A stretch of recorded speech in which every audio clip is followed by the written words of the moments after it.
Muy buenas tardes, mi nombre es Beatriz Rangel, yo soy miembro de la Junta Directiva del Inter-American Institute for Democracy. Me corresponde hoy el placer de ser su anfitriona, darles la más cordial bienvenida, agradecerles su apoyo constante y su presencia en todos nuestros eventos. Hoy tenemos el placer de presentar un libro de Carlos Sánchez Berzaín, nuestro director ejecutivo, intitulado Dictaduras del Crimen Organizado en las Américas, con un prólogo del embajador Otto Reich.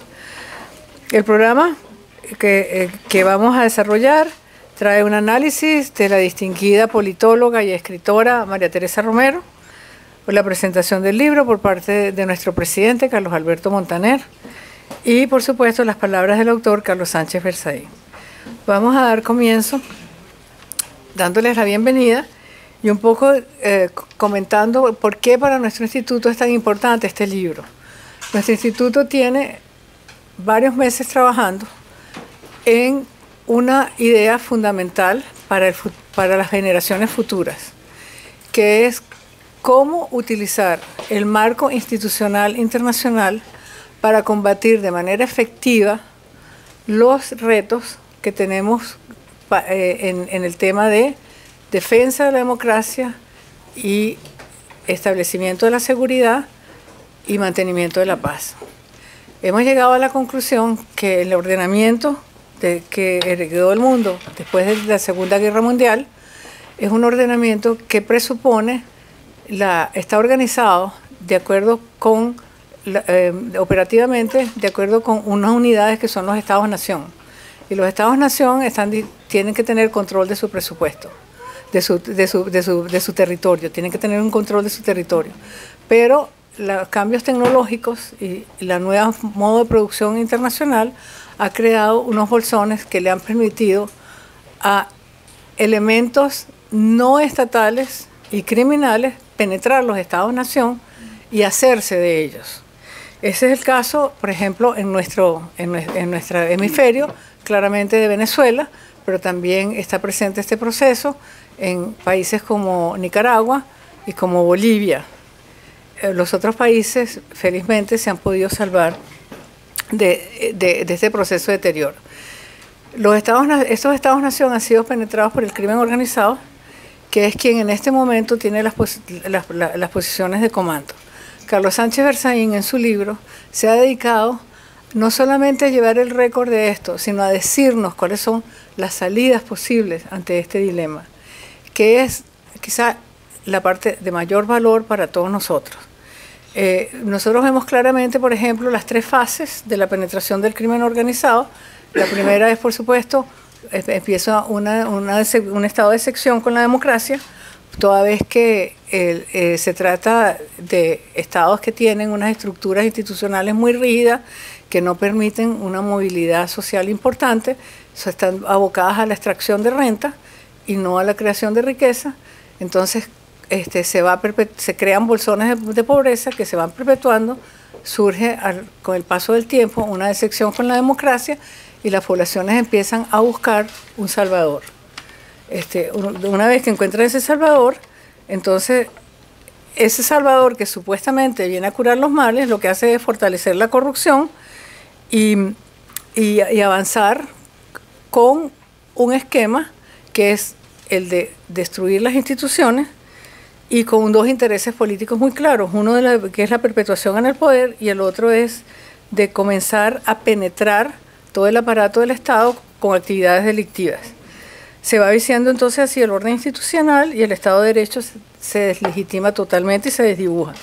Y la fase 3 es cuando ya el crimen organizado toma el poder y se constituye en un poder detrás del trono. En el caso de Venezuela, Carlos Sánchez Berzaín, por ejemplo, ha retratado perfectamente estas tres etapas, que las vemos con la elección de un Salvador en 1998, la toma de PDVSA por el gobierno en el 2001, y la tercera fase con el acuerdo con las Fuerzas Armadas Revolucionarias de Colombia, que se trajeron todo el negocio del tráfico de droga a territorio nacional. Si colocamos la lupa de Carlos Sánchez Berzaín sobre Bolivia, también veremos un similar diseño. Está la toma del Alto para provocar una violencia y desalojar el régimen democrático de Gonzalo Sánchez de Lozada, tenemos la reforma de la Constitución boliviana para establecer un Estado plurinacional y después la legalización de la coca y sus derivados. Todo esto, Carlos Sánchez Berzaín nos dice, sí, es terrible, nos coloca en una situación de total, casi que inmovilidad, pero no es así, porque hay los medios internacionales para salirnos de esta situación. Los medios internacionales, tal como lo sugiere, es recurrir a la Convención de las Naciones Unidas contra el Crimen Organizado Transnacional o Convención de Palermo, porque esta convención está hecha precisamente para combatir al crimen organizado. Y en el momento en que se pone a andar esta comisión, como se hizo, el problema que había con hacer esta convención operativa era que no se había creado el conducto a través del cual hacerla parte de las legislaciones nacionales y permitir que cualquier fiscal pudiera tener jurisdicción sobre los elementos criminales que han absorbido el poder en nuestras naciones. Pero a raíz del caso de la FIFA, los fiscales americanos abrieron ese camino y siguiendo ese camino se puede aprehender a los criminales, porque ya el problema deja de ser un problema de relaciones entre estados para constituirse en un problema simplemente policial de aprehender criminales. Dentro de este marco yo creo que es la más valiosa contribución que hemos tenido los latinoamericanos a entender este siglo XXI y los problemas que acechan a nuestra democracia. Le agradecemos eso a Carlos, porque realmente ha sido una reflexión innovadora y completamente distinta a lo que normalmente se había dicho que deberían ser las maneras de enfrentar los dilemas latinoamericanos. Para comentar el libro tenemos a María Teresa Romero, escritora venezolana y además periodista y además politóloga y profesora universitaria. Fue graduada de licenciada en Comunicación Social en la Universidad Central de Venezuela en 1982. Tiene una maestría en Ciencias Políticas de la Universidad de Pittsburgh y un doctorado en Ciencias Políticas con mención en Relaciones Internacionales de la Universidad Central de Venezuela. Fue profesora titular de la Escuela de Estudios Internacionales de la Universidad Central de Venezuela desde 1986 hasta el 2012. Era jefe de las cátedras Política Exterior de Venezuela, Estados Unidos y su política exterior hacia América Latina y Asuntos Mundiales Contemporáneos. También ha sido periodista, autora de libros como la biografía de Rómulo Betancourt, El Enigma Sá, que es la travesía vital de Simón Alberto Consalvi, y la política exterior de Venezuela, el proyecto democrático y el diccionario político de los grandes pensadores políticos. Ha sido colaboradora permanente de varios periódicos y medios judiciales nacionales e internacionales. Le damos la bienvenida a María Teresa Romero.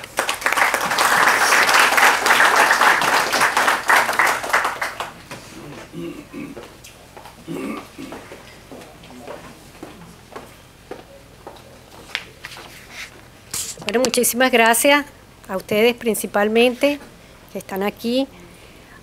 Yo quisiera darle las gracias a Beatriz por su presentación tan generosa y por supuesto a todo el instituto, su presidente y todos sus directores, especialmente el autor Sánchez Berzaín, el doctor Sánchez Berzaín. Yo creo que hay que darle gracias a este instituto porque ha sido un baluarte aquí al sur de la Florida.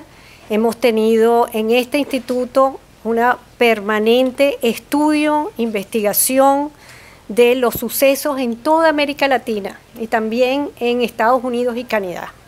Eso es un esfuerzo muy valioso y desde varias perspectivas.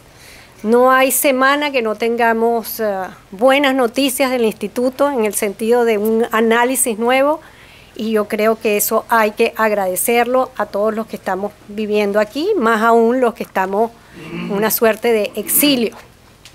Entonces, a partir de esas salutaciones, le quiero dar las gracias muy en particular al autor Carlos Sánchez Berzaín, autor del libro, bueno, por haberme seleccionado para la presentación de esta valiosa contribución y esfuerzo intelectual, un aporte intelectual. De verdad que para mí es todo un honor estar aquí y comentar este libro, ¿no? El propio autor me ha solicitado un breve análisis del libro, pero un breve análisis, ustedes saben cómo es, me dijo 5 minutos. Bueno, yo trataré de hacerlo en 5 minutos, quizás me robe unos poquitos más y por eso escribí lo que quiero destacar, ¿no? Porque seguramente me llevará un poquito más, pero Beatrice puede con todo mi permiso avisarme si es que estoy abusando. En todo caso, escribí estas líneas que las comparto con ustedes. Yo quisiera destacar 3 cosas de este compendio, este libro, ¿no? Primero quisiera decir que a pesar de que este texto constituye formalmente un compendio de artículos periodísticos del doctor Sánchez Berzaín, escritos durante todo el año del 2017, cada uno con sus propios planteamientos, según los eventos y circunstancias que estén tratando, por supuesto el tema que esté tratando, el libro presenta un hilo conductor subyacente, muy importante, y es una visión poco tratada sobre los regímenes del mal llamado socialismo del siglo XXI, que han destruido, como bien lo dijo Beatrice, unos más, otros menos, pero que han destruido las sociedades e instituciones donde han logrado instalarse y prevalecer, como es el caso, por supuesto, de Venezuela, de Cuba, de Bolivia, de Nicaragua y Ecuador, al menos hasta el año pasado, que se escribe el libro, ¿no? Esta visión que les digo yo que está subyacente en todos estos artículos y que a pesar de ser artículos separados tienen ese hilo conductor bien hilado, digamos, es una visión realista y pragmática sobre el análisis de estos regímenes, caracterizándolos sin eufemismo alguno, sin ninguna ambigüedad intelectual o académica, de dictaduras comandadas no por políticos ni gobernantes, y de ahí lo novedoso.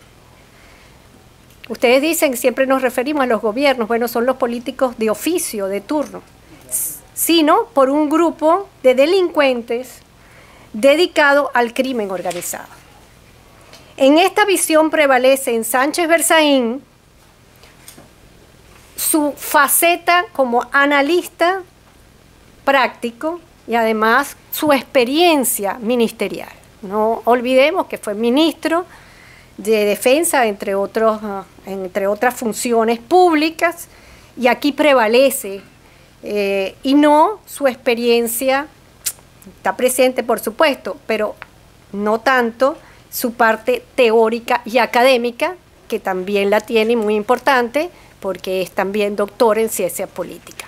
Esto es muy importante, porque algunas veces los académicos, y hago una autocrítica, tenemos una visión un tanto idealista, o queremos buscarle la perfección a los análisis, las causas, los efectos, y la experiencia práctica de una persona que fue realmente ministro, que cumplió funciones públicas, es muy importante. Y esto es lo que se ve, lo que yo veo en el libro, y es lo primero que quería destacar.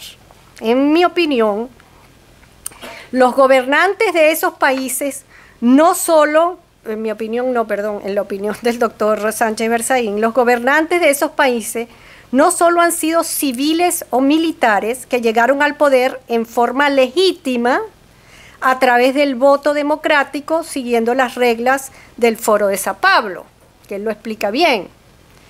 Y es lo que la mayoría de los analistas de ciencias políticas vemos y analizamos, sino que fueron perdiendo su legitimidad de origen y por tanto traicionando el sistema y las reglas democráticas. Pero además de ese, en la medida que ejercían su gobierno, se fueron afianzando en el poder, se fueron también convirtiendo en delincuentes organizados. Esto es muy importante, porque, en otras palabras, esto quiere decir que no tienen nada que ver con esos de ser representantes de organizaciones partidistas, de interés político general, que en el marco de un Estado de Derecho, que es importante, buscan lo mejor vida democrática para la nación. Nada que ver con eso.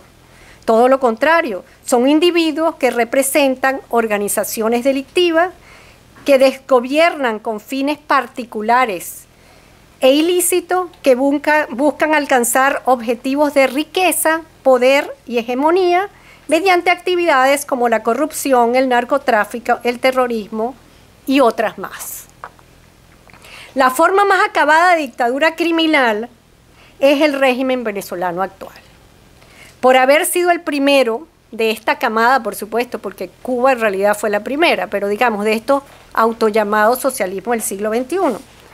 Por haber contado en sus primeros años con una enorme cantidad de recursos financieros que hicieron posible que creciera este tipo de dictadura y que se desarrollara en otras partes de América Latina. Todo esto, por supuesto, con el know-how, para decirlo de un modo elegante, de la dictadura castrocomunista cubana, de tantos años y con tanta experiencia para el delito. El segundo punto que quería destacar de este libro, de este texto, es que partiendo de esta caracterización de dictaduras de crimen organizado, en sus diversos artículos, el doctor Sánchez Berzaín pasa a evidenciar con hechos y argumentaciones cómo las dictaduras de crimen organizado de estos regímenes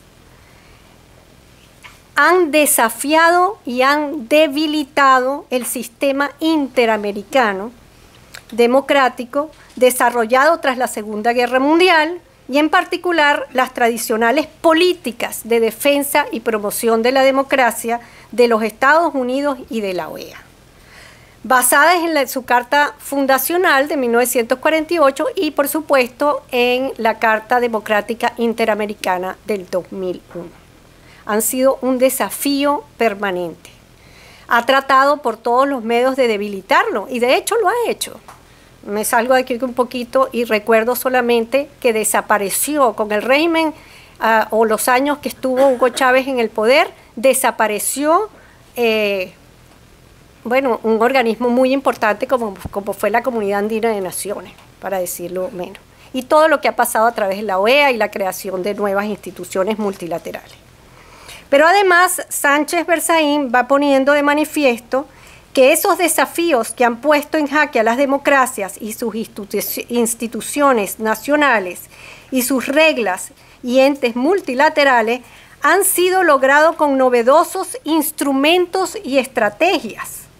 Y los ejemplos abundan. Nombremos apenas algunos: la creación de nuevas constituciones como mecanismos de reelección indefinida, la utilización de la Asamblea Nacional Constituyente en Venezuela como fórmula de autogolpe, la creación de lo que el autor denomina la transnacional de dictaduras, el uso de la coartada antiimperialista, la división hemisférica en dos Américas y el desmembramiento de la integración regional, entre otros. En tercer lugar, y por último, quisiera destacar que en esta compilación también se presenta una esperanza y una salida. Y esto es también importante. La esperanza está en la nueva política exterior estadounidense, iniciada por la administración Trump, y la política iniciada en la OEA por Luis Almagro, su secretario general, y lo que el autor llama la doctrina Almagro, las cuales sin duda son más realistas que las anteriores que se hayan tomado, más ajustadas a la verdadera naturaleza criminal de estas dictaduras y asimismo más alineadas al mundo de posguerra fría, este mundo actual de globalización que, según el autor venezolano Moisés Naim, es un mundo donde el comercio global ilícito florece y triunfa, lamentablemente.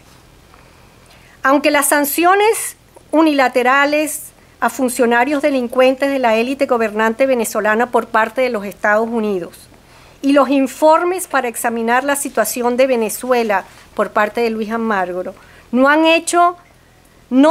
se han hecho lamentablemente obligatorios, ni se han extendido al resto de los gobiernos del continente, ambos esfuerzos constituyen un hito significativo en una nueva lucha conjunta, más realista y efectiva, por la libertad, la gobernabilidad democrática, el Estado de Derecho y contra el crimen organizado internacional.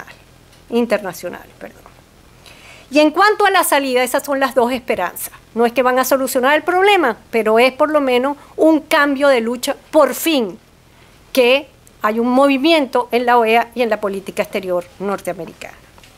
Y en cuanto a la salida que él plantea, ya lo explicó bien Beatriz Rangel, el doctor Sánchez Benzaír ha propuesto una solución ajustada al derecho internacional y muy difícil de calificar de intervencionista y de ir en contra de la soberanía y el principio de no intervención, como dicen muchos, ¿no?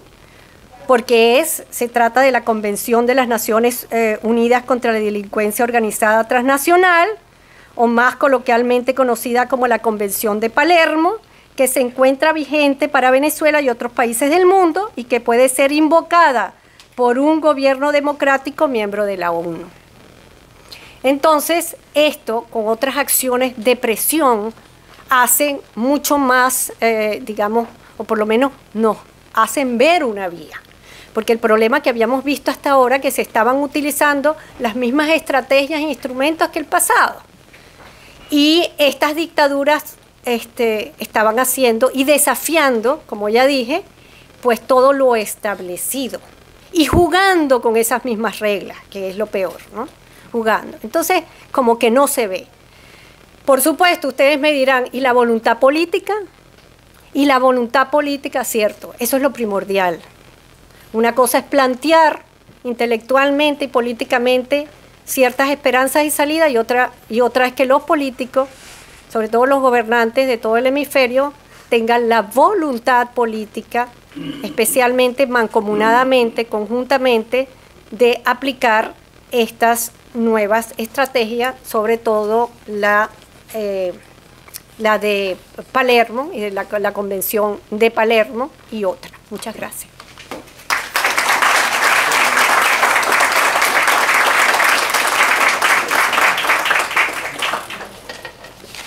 Muchas gracias, María Teresa. Estupenda presentación. Ahora vamos a escuchar a nuestro presidente, Carlos Alberto Montaner. Carlos Alberto Montaner no necesita presentación, no porque sea impresentable, sino porque es la persona más conocida. Es la persona más conocida de nuestra dirigencia hispana, con 30 obras que ha publicado, sus comentarios diarios en CNN y su increíble capacidad para escribir artículos en los mejores diarios del mundo. Vamos a recibir con un aplauso a nuestro presidente.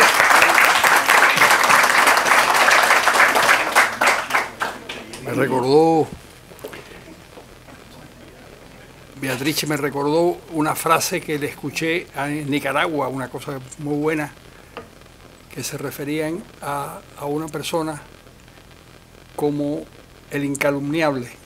Yo decía, ¿pero por qué? Dice, porque todo lo que se diga de él es verdad, siempre. Me lo recordó. Bueno, tenemos entre nosotros, y yo quiero mencionarlos, primero el expresidente Yamil Mahuad, que es expresidente de Ecuador, al exalcalde Tomás Regalado,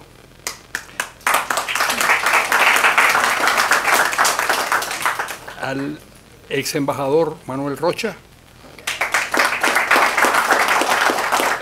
al ex embajador Armando Valladares, y seguramente hay mucha gente que se me ha olvidado, que están aquí también y que no los consigo mencionar. Y además el editor de esta obra, que es Modesto Arocha, que ha hecho un buen trabajo. Me parece muy buena la cubierta. Bueno, este es un libro No, hay que decirlo, muy importante porque trata de un tema muy importante. Cada vez con mayor frecuencia las narcodictaduras se imponen en el mundo, por lo menos tienen una presencia que ya es muy visible. Las relaciones entre los estados y los delincuentes, por supuesto, no es nueva. En los siglos XVI, XVII y XVIII, los imperios de Inglaterra, Francia y Holanda licenciaron a los corsarios para que atacaran por su cuenta y riesgo a las plazas enemigas. A Francis Drake llegaron a hacerlo caballero, pese a ser un asesino despiadado. En Puerto Rico lo llamaban el Drake y temblaban todavía, cuando yo estuve allí hace muchos años, de miedo ante la mención de su nombre. Francis Drake murió de disentería en Portobelo, en Panamá. Y su última orden fue la de exterminar a todos los prisioneros. Ahora los corsarios tienen más poder, se adueñan de los estados y es indispensable la acción exterior para poder liberar a esas sociedades. Los corsarios son los que hoy nombran a los presidentes o ellos mismos ocupan esos cargos. Y esto es lo que ha sucedido con Venezuela, donde el escándalo de los narcosobrinos ha servido para destapar uno de los casos más nauseabundos de relaciones entre un gobierno y sus traficantes. Es lo que ocurre en Bolivia, donde Evo Morales ha convertido a su país en uno de los mayores productores de coca en el mundo. Fue lo que sucedió en Cuba en 1989, cuando fusilaron al general Arnaldo Ochoa y el coronel Antonio de la Guardia para tratar de exculpar inútilmente, porque todo el mundo sabía que era mentira, al gobierno de una actividad absolutamente oficial, dato que le costó la cárcel y la vida a José Abrantes, el ministro del Interior, cuando se atrevió a recordarles a los Castro que ninguno de sus amigos actuaba al margen del gobierno. Y vuelvo al libro. Y por último, Sánchez Berzaín, que es un magnífico abogado, es a quien primero le escuché plantear la utilización de la Convención de Palermo para enfrentarse al crimen organizado transnacional que representan los narcoestados. Se me parece que es un hallazgo político muy importante. Es un camino arduo, pero es un camino lógico y razonable. Oigámosle a él defender su propuesta. Querido Carlos.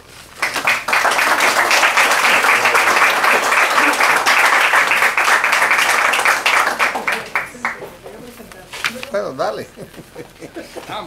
Desde que no tengo abuelas. Bueno, ahora tenemos al autor, que el autor ha sido ministro de Gobernación, ministro de la Defensa, ministro de la Secretaría de la Presidencia en su país de origen, Bolivia, pero antes de eso era un gran emprendedor que logró construir uno de los mejores despachos de abogacía de Bolivia y ser uno de los mejores asesores de las compañías multinacionales que allí operaban.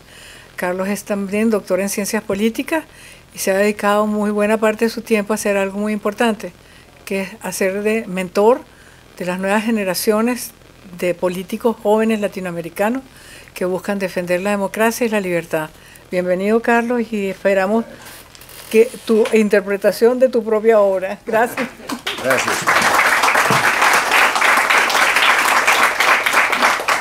Muchas gracias. Quiero empezar agradeciendo la presencia de queridos y distinguidos amigos, el presidente Yamil Mawad, el embajador Armando Valladares, Tomasito Regalado, que más que alcalde es un luchador permanente por la libertad, el embajador, sí, también director del instituto,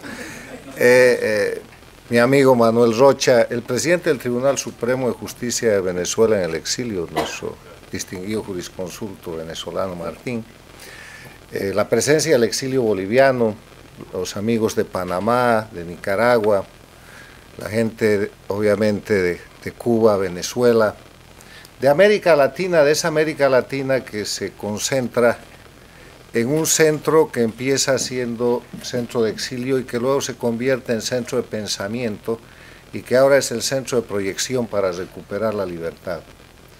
La patria de libertad que es Estados Unidos, con su punto de encuentro aquí en la Florida, en el sur de la Florida, en Miami. Agradecer a María Teresa Romero por su interesante y generosa interpretación de la obra, y a mi querido amigo Carlos Alberto Montaner, que me ha dejado la ardua tarea de explicar lo que yo quisiera que ustedes lean, pero vamos a tratar de resumir brevemente. Esta obra está resumida en su tapa, que es una tapa genialmente concebida por don Kiko Arrocha, que es el autor de la edición de este libro. Si ustedes ven la tapa, el título de la obra es Dictaduras de Crimen Organizado en las Américas, pero en torno a la tapa está castrochavismo, terror, presos políticos, asesinatos de la reputación, corrupción, sentencias infames, tiranía, miseria, exilio, manipulación judicial, narcoestados, antiimperialismo, asesinatos políticos, una serie de conceptos que hace 20 años, al término de la década tranquila de los 90, hubiéramos considerado conceptos históricos. Cuando el año 1998 Chávez gana la elección y toma el poder el 99 y corre de inmediato a la Cuba castrista, donde Fidel Castro, Chávez visita la única dictadura que había en las Américas al fin del siglo XX, que era una dictadura en extinción en lo peor de su periodo especial. Estaban técnicamente muriendo de hambre después de que a principios de esa década se había producido la caída del muro de Berlín y la desaparición por implosión y por fracaso histórico de la Unión Soviética. Y Chávez le lleva a Castro lo que necesitaba, dinero y petróleo. Y Castro recrea la locura de su revolución, que había fracasado ensangrentando a toda América Latina y al mundo con el tema de las guerrillas urbanas y rurales, y que había puesto en un escenario de confrontación a América Latina y a sus pueblos. Tiene la oportunidad de recrear eso, pero lo hace en esta ocasión, empezando el siglo XXI, con un concepto de utilizar la democracia para destruir la democracia, y se empiezan a producir hechos históricos que en ese momento parecen casuales. Quiero marcar 5. El derrocamiento del presidente de la Rúa en la Argentina, el derrocamiento del presidente Mahuad en el Ecuador, el derrocamiento del presidente Sánchez de Lozada en Bolivia, el derrocamiento del presidente Gutiérrez en el Ecuador y el derrocamiento del secretario general de la Organización de Estados Americanos, el expresidente de Costa Rica, don Miguel Ángel Rodríguez, que a pocas semanas de haber tomado posesión de la Secretaría General es acusado, entre comillas, de delitos de corrupción en su país Costa Rica, va a defenderse, lo encarcelan y la Secretaría General queda vacante para que ese proceso creciente de lo que empezó llamándose Movimiento Bolivariano, Proyecto Alba, Socialismo del siglo XXI, y que ahora se llama castrochavismo, una de las palabras que estamos viendo en la tapa de la obra, pueda tomar la Organización de Estados Americanos a través de su instrumento, el tan mal ponderado secretario general Insulza, que puso esa organización en contra de los principios que debía defender. En ese escenario se genera un proceso que lleva todo este siglo, y que nosotros lo hemos vivido, y lo hemos vivido duramente porque el castrochavismo, liderado físicamente por Hugo Chávez, que era el que ponía la plata y por lo tanto llevaba la voz cantante, convierte a Cuba, a Fidel Castro, en una especie de oráculo en principio, y empieza a controlar toda América Latina. La Argentina con los Kirchner, el Partido de los Trabajadores con Lula y Rousseff en el Brasil, intentan tomar en varias ocasiones el Perú, controlan Bolivia con Evo Morales, el Ecuador con Rafael Correa, Venezuela obviamente con Chávez, presionan sobre Colombia hasta que sucede el volteo y después contravolteo de Juan Manuel Santos, controlan Centroamérica, Nicaragua concretamente y todo el resto de los países con el Petrocaribe. Y el resultado es que se adueñan de América Latina en un momento en que Estados Unidos lo abandona. Y lo abandona después del 11 de septiembre porque se dedica a las guerras, a las dos guerras de Irán y de Afganistán, y ahí el escenario está totalmente abierto para que veamos unos hechos históricos que son, primero, la reposición de relaciones entre los Estados Unidos y Cuba, seguida de una cumbre de las Américas en Panamá, en la que el dictador Castro, Raúl, asiste allá sin aceptar volver a ingresar a la Organización de Estados Americanos, pero como líder de América Latina. Previamente se había producido el fallecimiento de Hugo Chávez, que es lo que deja al castrismo el control absoluto, tanto del dinero, del petróleo, como del manejo ideológico de este proyecto. La muerte de Hugo Chávez marca una disputa dentro del proceso en Venezuela, y la disputa es entre el castrismo y el chavismo, y gana el castrismo con Nicolás Maduro y pierde el chavismo con Diosdado Cabello, y el resultado lo estamos viendo ahora.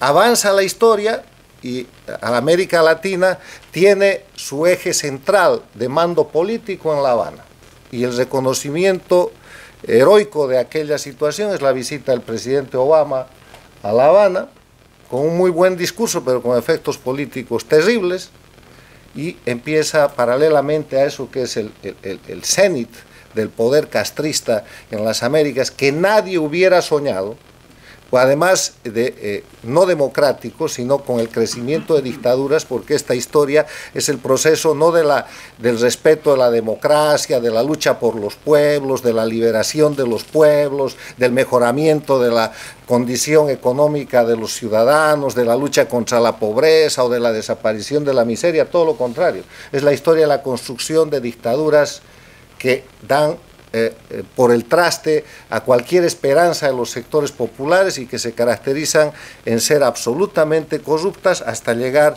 al concepto de dictaduras de crimen organizado. Esa es resumidamente la historia de este tiempo, que empieza a tener un proceso de reversión con la reacción de los pueblos básicamente fundada en un elemento que es el último que las dictaduras castrochavistas tratan de controlar y en el cual fracasan en la Argentina: la libertad de prensa. En base a la libertad de prensa se construye una reacción, se produce un proceso electoral y Kirchner pierde la elección. Por la corrupción, por la libertad de la prensa y por jueces independientes, en el Brasil se produce el impeachment de la presidenta Dilma Rousseff y se produce el destape del Lava Jato, corrupción de altísimo nivel, institucionalizada, transnacionalizada por miles de millones de dólares, nunca antes conocida, y que todavía está por verse en sus centros de mayor exposición, porque se ha destapado el Lava Jato en el Perú, se ha destapado un poquitito en Chile, en la Argentina, en el Brasil, pero los lugares donde no se ha destapado es donde todavía hay dictaduras. Cuba, con el escándalo del Mariel, que son casi 900 millones de dólares metidos en ese puerto en el marco de la construcción del Lava Jato con Odebrecht. Tenemos el tema en Venezuela, que está todo tapado porque no le conviene destapar eso a nadie. El tema en Bolivia, que empezó a aparecer y se descubrió que el Lava Jato boliviano empezaba en el gobierno de Carlos Mesa, pero cuando llega al gobierno de Evo Morales ahí se ha parado y eso está en un proceso de lavado, enjuague y fumigado que terminará por destaparse, como todo sucede, porque los bolivianos recordamos a Lula, ya como expresidente, visitar Bolivia y pedirle a los indígenas que dejen pasar por su territorio una carretera que iba a ser construida por empresas brasileras, que se llama del Tibnis, para ampliar los cocales de Evo Morales. Y lo mismo en el Ecuador, donde hay ahora un atisbo de destape, ya hay gente presa, pero hay mucho más por verse en este escenario, y así están las cosas en este apretado resumen que he querido hacer como marco de referencia de lo que ahora les voy a plantear. Ese es el mundo, esa es la América ahora. Y por eso hace 2 años yo escribí un libro, en el cual muchos de ustedes me acompañaron, que se llama Las Dos Américas, donde sostengo que el eje de confrontación en las Américas, con todo este marco de referencia, hace rato que ha dejado de ser un eje de confrontación ideológico, que esa historia de que es la lucha de los socialistas o de los izquierdistas contra la derecha o los neoliberales es un cuento. La confrontación actual en las Américas es la confrontación de las dictaduras del socialismo del siglo XXI o las dictaduras castrochavistas, hoy dictaduras de crimen organizado, contra los países y contra la democracia.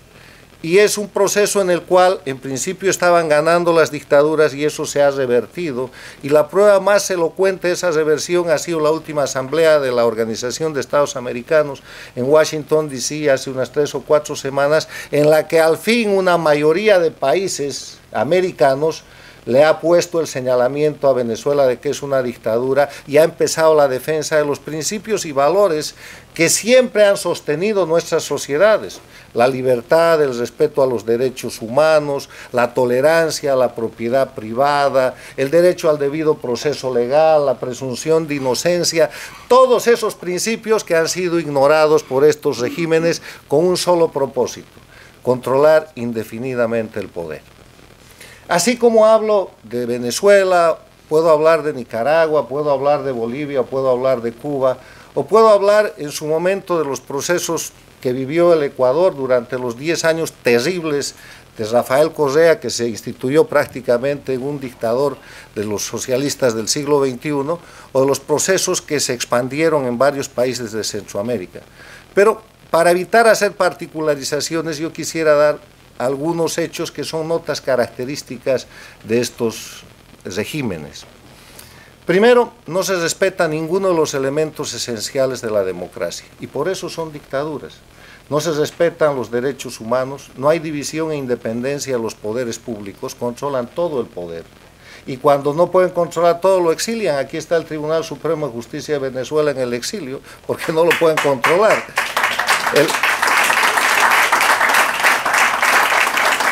No hay Estado de Derecho, porque el Estado de Derecho es simplemente el respeto de la ley, y el dictador es la ley. Y además, con el control de todos los órganos y poderes del Estado, fabrican sus leyes que yo he denominado leyes infames. Una ley infame, en mi concepto, es una disposición que, aprobada por todos los mecanismos legales que establece la Constitución, un parlamento, una votación, y promulgada de la misma manera y puesta en vigencia, en su objeto y contenido, o en su objeto o contenido, violan los derechos humanos. Y hay leyes que declaran la irretroactividad, hay leyes que declaran, que invierten el principio de presunción de inocencia, hay leyes que establecen la descarada persecución política, hay leyes infames en todos estos países.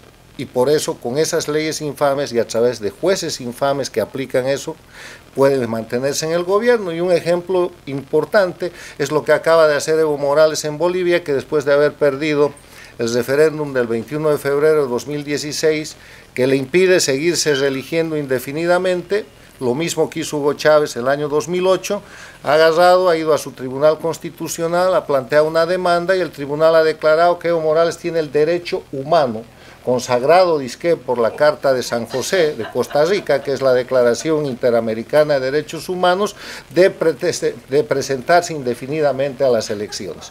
Y con esa sentencia infame de su tribunal infame, está candidateando para las elecciones del 2019, haciéndole creer al pueblo boliviano, tratándole de hacer creer que alguien le puede ganar en esas elecciones y que eso es democracia.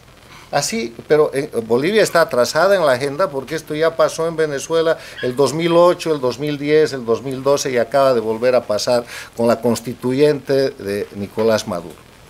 Bueno, todos estos ejemplos y todas estas situaciones están resumidas y están condensadas en el libro que hoy día presentamos, que está dividido en 4 grandes capítulos. Primero, democracia, donde expongo una serie de casos que empiezan con el caso de Leopoldo López y sostengo que las sentencias infames son nulas de pleno derecho. Como sentencia infame fue la sentencia que le hicieron a Armando Valladares en Cuba porque todo esto se repite, condenándolo a 30 años de cárcel, salió casi a los 23, porque él no sabe hasta ahora por qué, pero en su libro explica por presentar un letrero que decía: si Fidel es comunista, que me pongan en la lista. Eso fue lo que Valladares no quiso hacer y pasó de ser un funcionario administrativo que hacía su trabajo, de ser un artista y de ser un profesor, a ser el más connotado preso político de las Américas y después embajador de los Estados Unidos ante la Comisión de Derechos Humanos en Ginebra.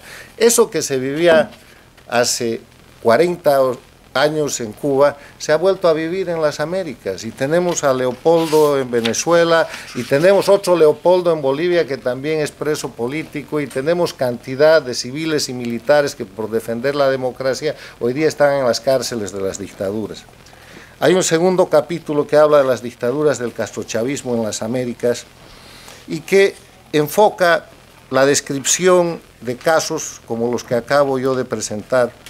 Dedico un capítulo a Venezuela porque es imposible hablar de dictaduras de crimen organizado en las Américas sin hablar de Venezuela, que es el lugar de mayor exposición y de mayor comisión de este tipo de crímenes.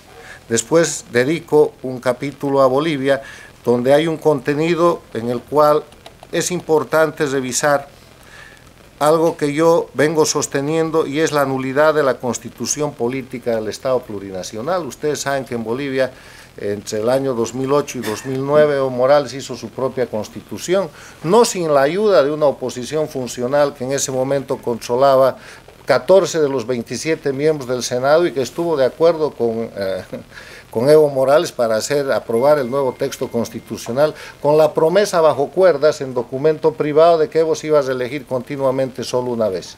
Cuando esa situación se produjo, la oposición sacó el documento privado y Evo Morales le dijo: no vale, dijo, nos ha garantizado la OEA de Insulza. Salió la OEA a través del segundo de a bordo de la OEA a decir que eso era verdad. Insulza votó a ese funcionario y dijo que eso era algo que no existía, y ahí sigue Evo Morales eligiéndose, y la Constitución ha hecho desaparecer la República de Bolivia, ha creado un Estado plurinacional y ha establecido, entre otras cosas, la retroactividad de la ley para perseguir a cuanto dirigente político, ciudadano, empresario o periodista se le oponga. En ese contexto, el libro también tiene un capítulo final que dice corrupción y crimen organizado, a la que quisiera referirme para terminar con esta presentación. ¿Por qué hablo yo de dictaduras de crimen organizado en las Américas? Ya sabemos lo que entendemos por dictaduras, dictaduras que, como enseñó el presidente de Ecuador, el expresidente del Ecuador, que es autor del concepto de las dictaduras del socialismo del siglo XXI, Osvaldo Hurtado, y que describe la creación de estas dictaduras a gente que llega por elecciones al gobierno y que después, como lo explicó Beatriz, destroza todo el sistema institucional para reemplazarlo por otro sistema que le permite perpetuarse en el poder violando todos los conceptos de democracia. En ese contexto de dictadura, lo que pasa después de eso es que son tan poderosos estos dictadores y tienen una red transnacional liderada por Cuba y Venezuela y después liderada solamente por Cuba, que desarrolla sistemas muy efectivos de control social, de metodología de control de las personas, controlan la prensa, destrozan el sistema de partidos políticos, amedrentan a los líderes de oposición y establecen una jaula para la oposición. La oposición en estos regímenes que simulan democracia y que son dictaduras es una jaula que crece o que se achica de acuerdo a la determinación del régimen y que sirve para que los opositores, entre comillas, además de pasarla bien y hasta enriquecerse, tengan la posibilidad de simular oposición en los parámetros y en el marco que la dictadura quiere que funcione la oposición. Y cuando alguno de esos opositores va más allá de lo que debe, saca los pies del plato, entonces vienen los juicios, vienen los encarcelamientos y viene el exilio. La verdadera oposición a las dictaduras de crimen organizado en las Américas está o en la cárcel o en el exilio. La que está liberada, presumiendo toda la buena fe que hay que presumir de ella, está cuanto menos constreñida, está por lo menos limitada y obligada a hacer lo que el régimen quiere, porque si no su libertad, su prestigio y su vida está en peligro. En ese escenario, el ejercicio de ese tipo de política ya no es política, es delito, es crimen, porque está fundada en la extorsión, está fundada en la amenaza, está fundada en el uso indebido de la ley y de los mecanismos de cumplimiento de la ley para obligarle a la gente a someterse a un régimen de arbitrariedad y de abuso. Esa es una de las pruebas de los regímenes, de cómo los regímenes dictatoriales del socialismo del siglo XXI o del castrochavismo se convierten en regímenes criminales. ¿Cuál es el objeto de eso? Mantener indefinidamente en el poder. Pero en el proceso se produce una dinámica de enriquecimiento ilícito a como dé lugar. Asaltan el Estado, acaban con las empresas estatales, asaltan la propiedad privada, confiscan bienes, confiscan empresas, confiscan canales de televisión, obligan a la gente a que venda sus empresas o venda sus propiedades por el valor que pone el que quiere comprar, o sea, ahí desaparece toda libertad, nuevos ejemplos de ejercicio de delincuencia organizada, y cuando la gente se resiste, la matan, le asesinan su reputación por medio del desprestigio público o simplemente la obligan a salir del país. En esa dinámica, esta gente controla la libertad de prensa. Al controlar la libertad de prensa, controla la información y establece una metodología de terror. Avanzan los regímenes de delincuencia organizada y en vez de hacer política, empiezan a cometer delitos, pero delitos que ya no son solamente delitos contra la libertad, contra la vida, contra el honor y contra la propiedad, como los que he descrito hasta aquí. Empiezan a cometer delitos mayores contra la propia naturaleza del Estado, transforman el Estado, pero van más allá, se convierten en narcoestados. Hacen del narcotráfico una dinámica de ejercicio del poder y no lo disimulan. Yo quiero recordarles a ustedes que el año 2016 en la Organización de Naciones Unidas, en la Asamblea de la Lucha contra el Narcotráfico de las Naciones Unidas, se presentó Evo Morales, presidente del Estado Plurinacional de Bolivia, y declaró que la lucha contra el narcotráfico era una creación del imperialismo norteamericano y era un instrumento imperialista para oprimir a los pueblos, que quienes en verdad realizaban el tráfico de droga eran la DEA y los agentes americanos, y que por eso los gobiernos de Venezuela, de Ecuador y de Bolivia habían echado no solamente a los embajadores, sino también a la DEA. Y que desde entonces la lucha contra el narcotráfico era ampliamente exitosa. Claro, la oficializaron y llevaron el narcotráfico a ser una actividad de Estado, y por eso hoy día Venezuela es señalada como narcoestado, Bolivia es señalada como narcoestado, y el Ecuador está tratando de sacudirse de la situación de narcoestado en que la dejó Rafael Correa. ¿Cuántos delitos ya hemos contado? Se puede agotar el Código Penal, porque si ustedes a eso le agregan el hecho de la crisis humanitaria que está sufriendo Venezuela, el hecho de que el Ecuador tiene decenas de exiliados políticos, Bolivia tiene más de 1.200 exiliados políticos, Venezuela supera millones de gente que ha sido forzada a dejar sus hogares. Esos son crímenes de lesa humanidad. Entonces, de eso se tratan las dictaduras de crimen organizado en las Américas. Ahora, definido el problema, establecida la tipología, descrita la naturaleza de estos regímenes, ¿qué se puede hacer para acabar con ellos? Es bien difícil recuperar la democracia en las dictaduras de crimen organizado mediante elecciones. Lo prueba Venezuela. En diciembre del 2015 ganaron la elección para la Asamblea Nacional. Desde enero del 2016 tienen una Asamblea Nacional de mayoría, y eso solo ha servido para aumentar la angustia y la frustración del pueblo venezolano. Cada que quiere, el dictador en Venezuela hace una constituyente, hace un mecanismo diferente y se queda ahí en el poder. Son técnicamente gobiernos de facto. Les he contado el proceso de los derechos humanos de Evo Morales frente a los derechos humanos de los 10 millones de bolivianos que tienen que aguantarlo pese a que le ganaron el referéndum del 21 de febrero de 2016. Lo que está pasando en el Ecuador es un milagro.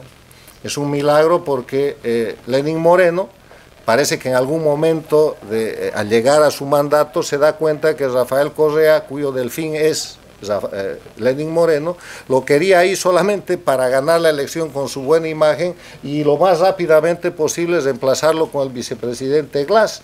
Entonces, por una decisión que más que política es de sobrevivencia, él empieza por eliminar a Glass con los casos de corrupción que tiene, y todo lo demás ya es lo de menos, porque se ha abierto la ventana para la recuperación de la libertad de prensa, de la democracia, y el pueblo del Ecuador va a hacer lo demás. Y espero yo que en determinado momento vuelva a tener el ejercicio pleno de su democracia. Pero no pasa eso en Nicaragua, donde con aproximadamente 300 muertos y masacres callejeras que son de dominio público y mundial, sigue el dictador Ortega con su esposa, la señora Murillo, masacrando al pueblo nicaragüense. Entonces, ¿cómo se sale de esto? Les he dicho que este no es un tema de política. Yo soy político y rehúso a estar en la misma categoría que estos delincuentes. Porque en la política, que es una actividad de servicio público, uno lo primero que hace es deberse al voto y al favor popular. Cuando la gente no te quiere, tú no puedes hacer política, porque necesitas votos, necesitas ganar elecciones, necesitas simpatías para llegar y para mantenerte en el poder. El otro elemento fundamental es respetar la ley, porque la política está en un marco institucional previo, que tú no puedes cambiar para favorecerte del nuevo marco institucional o legal que vayas a crear. Eso es otro delito, en el cual tienen grandísima práctica los castrochavistas. El otro elemento de la política es la rendición de cuentas. Tú estás manejando dineros, recursos, decisiones de la gente, y tienes la obligación de rendir cuenta por ellos. Y la característica de estos regímenes es la impunidad. Por eso la primera afirmación que hago a lo largo de este libro es que las dictaduras del castrochavismo no pueden ser consideradas como actividad política, son actividad criminal, son actividad delictiva, porque todo lo que hacen está marcado por la violación de los derechos humanos, por la violación de los bienes jurídicamente protegidos que van desde la vida hasta la propiedad. Violan todo, y eso no es política. La política es muy mala, está muy mal vista. Hay buenos y malos gobiernos, hay buena y mala política, hay corrupción en la política, pero esto del crimen organizado está mucho más allá de aquello, porque esto es absolutamente habitual. En la política la corrupción es la excepción, no la regla. En el crimen organizado que se ha apoderado de los gobiernos, la corrupción es la regla y el crimen es el ejercicio diario, el instrumento propio para ejercer esa actividad criminal. Esa es la diferencia. Entonces, en ese escenario no vale, no se debería aplicar a favor de estos delincuentes que han tomado el poder político en Cuba, en Venezuela, en Bolivia, en Nicaragua y que los retienen. No se podría aplicar, pues, el sueño del narcotraficante Pablo Escobar de tener estados para ejercer crímenes. Eso no puede suceder. Y la comunidad internacional está reaccionando. Y está reaccionando no por un acto de conciencia, no porque de pronto han despertado de nuevo a los principios. Están despertando por interés propio.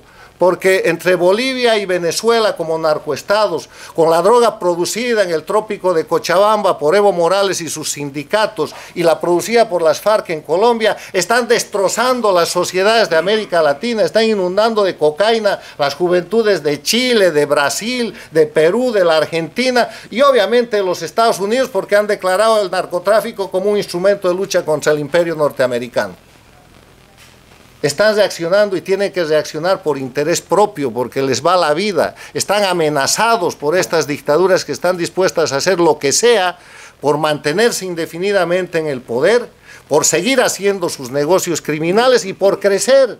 Porque con la plata que da el narcotráfico, con la plata que da el aliento al terrorismo, con la plata que dan los negocios sucios, tienen todo el dinero del mundo para influir en elecciones políticas que deberían ser limpias en otros países, en pequeños o grandes países, empezando con Estados Unidos y terminando en las islas de las Antillas, donde la influencia del dinero de los narcoestados, de las dictaduras de crimen organizado, es patente y es evidente. Entonces, lo que propongo, y con esto termino, es que se aplique a estos individuos que forman parte de las dictaduras de crimen organizado la Convención de Palermo. La Convención de Palermo es un acuerdo de las Naciones Unidas que se firma el año 2000 y que ha sido ratificado por todos estos gobiernos. Bolivia lo ha ratificado el año 2005, Cuba lo ha ratificado el año 2007, Venezuela lo ha ratificado el año 2002 y Nicaragua lo ha ratificado el año 2002 también. ¿Por qué? Porque la Convención de Palermo dice no debe haber un lugar en el mundo donde los delincuentes se puedan ocultar, donde puedan ocultar el resultado de sus delitos y donde puedan burlar la ley. Para eso se crea la Convención de Palermo. Y la Convención de Palermo dice la gente que cometa entre 3 personas, un grupo criminal de 3 o más personas, delitos que tienen penas privativas de libertad de 4 años o más, pueden ser perseguidos en cualquier parte del mundo. No es necesario que cometas el delito en el lugar donde el fiscal te abre el proceso, no es necesario que ese sea el lugar donde te ocultas, ni es necesario que sea el lugar donde has llevado el producto del delito. Basta que hayan efectos sustanciales de los delitos que se cometen en algún lugar del mundo respecto al Estado que puede abrir la competencia. Y hay un gran ejemplo de lo que ha pasado en la aplicación de la Convención de Palermo, es el tema de la FIFA. Ustedes se acuerdan que un día de esos amaneció el mundo y había unos presos en Uruguay, otros en Madrid, otros en Miami. Un fiscal de Nueva York aplicó la Convención de Palermo y se acabó la independencia y la suprasoberanía de la FIFA porque eran criminales. Se trata de hacer lo mismo. Se trata de hacer lo mismo en cualquier país democrático del mundo que se sienta afectado. Las leyes están, es una convención internacional, se llama la Convención de Palermo porque se firmó en Palermo, pero su verdadero nombre es la Convención de las Naciones Unidas contra la Delincuencia Organizada Transnacional, y puede ser aplicada y debe ser aplicada porque en el caso de la delincuencia organizada no se puede alegar soberanía, no se puede alegar autodeterminación, no se pueden alegar inmunidades y privilegios. ¿Qué tal sería que un narcotraficante como Pablo Escobar, para poner un ejemplo, hubiera alegado por el hecho de haber llegado a ser diputado, hubiera llegado a tomar en ese momento el poder político, hubiera alegado que era un atentado contra la soberanía de su país el hecho de que se lo busque internacionalmente por narco? Pues lo mismo está pasando con Maduro y lo mismo está pasando con Evo Morales y lo mismo está pasando con Diosdado Cabello. Son criminales y el mundo los tiene que buscar como a criminales, no como a jefes de Estado, porque no son jefes de Estado, son jefes de pandilla que han controlado estados que han sido sometidos a lo que yo llamo dictaduras de crimen organizado. Y ese es el tema del que hay que seguir discutiendo hasta que con toda la prueba que existe, que está documentada por todas partes, haya un fiscal en un país, cualquiera de los signatarios de las Naciones Unidas, puede ser Rusia, puede ser Estados Unidos, puede ser Chile, puede ser Panamá, que le abra causa al señor Maduro, que le abra causa al señor Diosdado Cabello, que le abra causa a Ortega, que le abra causa a la Murillo, que le abra causa a este que ya le han abierto causa, que es Rafael Correa, que está amparándose en Bélgica, y que le abra causa a Evo Morales, y que los trate como lo que son. No son políticos, son delincuentes que se han agrupado transnacionalmente a la sombra de la dictadura más antigua y más criminal de las Américas, que es Cuba, para seguir cometiendo y sosteniendo sus fechorías. Muchas gracias.